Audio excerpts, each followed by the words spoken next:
there, it's Kevin with GatheringMagic.com. We're at this week's episode of This is Rogue's Alley. We're going to update the deck that I played for playing on a budget. So this is no longer a budget because we have 18 times 4. So we have a good $72 in Copters alone. So it is no longer budget. I've also added Nissa, Voice of Zendikar, and this gave me basically the power to put it into what I call contention with the metagame at the moment. So this is still a Cryptolith Rite generated deck. The deck is still 90% the same deck that I played for playing on a budget, but this mythic Nissa, Voice of Zendikar, which is actually quite cheap because it was in the dual deck, and the Smuggler's Copter have been key to a lot of matchups, especially the control matchup. What I was finding is without Nissa, especially, some of the draws where you get like double Weaponcraft Enthusiast just didn't do anything. So you'd have to have a Westvale Abbey or a Marionette Master, and then the Weaponcraft Enthusiast would actually be a good card to combo with. But if you didn't have those type of cards, you just kind of dirtle, is what I like to call it, just kind of struggle there for a couple turns, then get swept by Radiant Flames and have like no Zulaport Cutthroat to even get value off of, and then you're just so far behind. With Nissa, you can have very explosive draws with the Enthusiast and the Nissa, Voice of Zendikar. You can actually get your guys up to 3/3, so off of just a 2 mana Radiant Flames, or some other sweepers that, well, I guess all the sweepers do 3 damage at this point. But what made it is it was a lot more aggressive. You could be attacking in for an additional 3 damage with the Weaponcraft Enthusiast. If you, again, had the double Weaponcraft Enthusiast, that's going to be 6 points of damage right there. And you still have a Planeswalker left behind when they sweep. A lot of times I just go +1 Nissa immediately, and then -2, -2, and that's game. As you have another a 0/1 that becomes a 2/3, and a couple of these other cards that are now 2/3s and 3/3s respectively, and that's just enough to aggro your opponent. So Nissa is a huge part of this deck. I don't think that I would trade it. We are down to a lower creature count, but you have to consider that Nissa and Smuggler's Copters are sort of creatures. So I've cut I've had Deathcap Cultivators and Ulvenwald Hydras in builds. I've cut a lot of the Cultivator. The Cultivator that fabricates, can't remember the card is actually called, but still, I think that these are the most impactful cards that you want to see. So if any card does go, it's going to be the Marionette Master for like more Loam Dryads or Deathcap Cultivators, just because the Marionette Master is good, but it gets sided out quite a bit. Speaking of sideboard, I don't really have much of a sideboard play here. Like I'm running 4 ofs for 3 specific cards, just because I've been noticing what cards are giving me issues. The cards that give me issues are going to be the Tower, the Dive and Volt Tower, which has to be taken care of in the control matchup. Aetherworks Marvel, but usually if they get Aetherworks Marvel out, then you just lose. So we have to transgress or Lost Legacy the targets for the Aetherworks Marvel. So you'll transgress the Marvel, you'll Lost Legacy Ulamog or Emrakul. And then Lost Legacy also plays double duty here because it's really good versus the Prize Amalgam decks. You can either name Prize Amalgam or the Kozilek's Return. And usually if you take out Kozilek's Return, they really can't win because there are other sweepers in the form of either Voldaren Pariah or even Elder Deep Fiend tapping down stuff. They're not going to be able to out-aggro you. And then they don't have a lot of other removals. Some of them run a few unlicensed Disintegrations or Fiery Tempers, but it's not going to be enough to push through. Prize Amalgams get chump blocked forever, and they need that Kozilek's Return. So that's what you're going to name against that deck. There is also a lot of the control decks that you can just take out a specific card. The problem with Lost Legacy is it can't get the Gear Hulk, but it still can get some other of the like Radiant Flames is a card, or Fumigate cards that if they know that you just take their sweeper with the Lost Legacy, and then you don't have to worry about overextending. So I think Lost Legacy is perfect for this deck.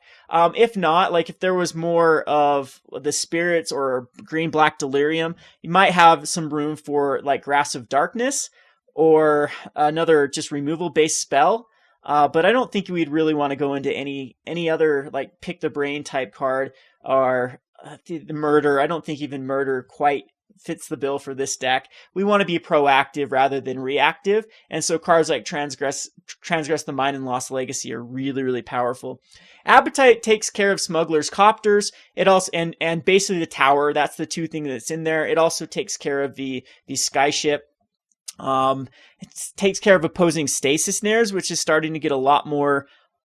People are starting to run stasis snare a lot more. So if like a Pariah gets stasis snared, or Zulaport Cutthroat is usually what they stasis snare, you can kill it with Appetite of the Unnatural. I have 3 Duskwatch Recruiters that I bring in versus just other mid-range decks if the board gets clogged. Duskwatch Recruiter is the best card for that. So this does have a little bit of flexibility. I went to 23. I thought 24 was a little bit high. We've cut down our curve quite substantially. Voldaren Pariah is often just a 3-drop, not a 4-drop now with Smuggler's Copter. That's another reason why I like running it. And Smuggler's Copter just smooths out a lot of our draws. We can get rid of excess Cryptolith Rites. Now keeping a double Cryptolith Rite hand is not nearly as bad.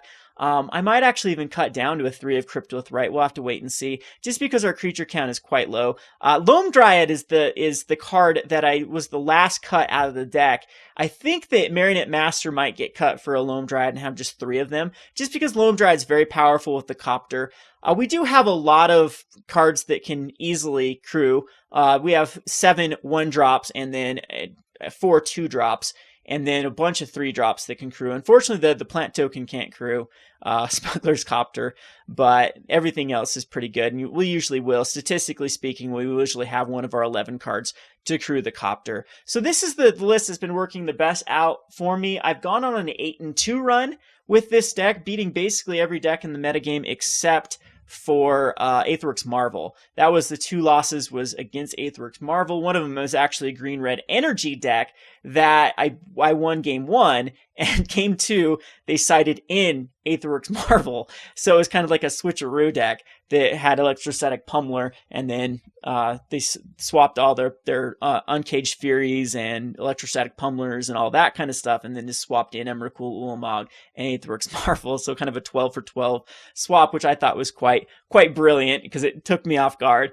And yeah, and then game 3, I couldn't even figure out a way to take care of it. So they win game 1 in like this aggro fashion, and then turn over to a Marvel Works deck game 2. So cool little deck there. So I lost to, those are the 2 losses in my 8-2 run. And then this deck was about a 60 to 65% win percentage after that. The decks that give this the most problem are going to be the Metalworks Colossus. I don't think that I've won a match versus Metalworks Colossus. Some of the control variants are hard, but I've had a very good record versus Jeskai control. I still have yet to play against Grixis, so I don't know how well we'll match up against that, but Jeskai seems to be pretty decent. A lot of times they have lands that come into play tapped, and I really capitalize on that, and then Copter's been very good in those type of matchups, and everything that, like the Westvale Abbey without stasis snares. So I think even with the Grixis list, if I get a stasis snare, or get a Westvale Abbey over, is there a way for them to kill it? I'm not quite sure if there's a way to, just through Thing in the Ice is the only way they can bounce it.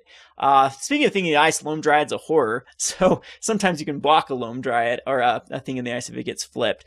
But we do have ways to kill with the Voldaren Pariah being our removal. And just like the Marionette Master Zulaport Cutthroat can just win games by itself. So not a lot of updates from last week. I hope you enjoyed this list last week. This is something that, it's kind of funny. Like I swear off decks when they're the tier 1 decks, and then when a card like Cryptolith Rite sees 0 play again, that's when I go back to the drawing board and see if it works out. I guess that's my whole Johnny/Rogue theme too, or my whole ideology. It's hard for me to play decks that are the popular tier 1 or tier 2 decks. So anyway, we might try some other cards in this. Ubbmal Hydra might come back in. It did very well when I had it in the deck, being the 5th and 6th Westvale Abbeys.